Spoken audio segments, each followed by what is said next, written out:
Why else would you? I haven't been a good friend for you, Lester. I know that.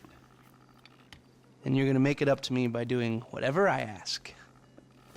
Or rather, I mean, I need something done, you need to know something, so why not help each other? I gotta make some dough. So you're back in the game? I guess. Look, Lester, about what happened before. Oh, I know you never mentioned my name. I know I'm not on any lists anywhere. I know you never betrayed me. As for you, you gotta figure that I never told anyone. That instead of gently decomposing in North Yankton, you're angrily decomposing in Los Santos with a shrink and a wife who don't love you no more. Yeah, well, since you put it like that... Hey, shut up a minute. I'm getting an iFind alert.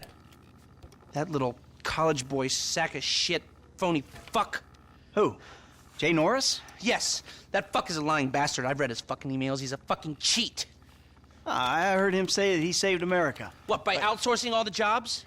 By selling us little bits of plastic restricted access shit?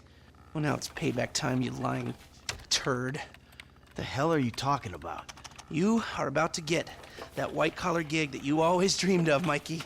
Here, take this, fashionably retro weird for a 45-year-old man, but I cannot let go of the 1980s bag, and dress yourself up like a billionaire math genius with low-level Asperger's.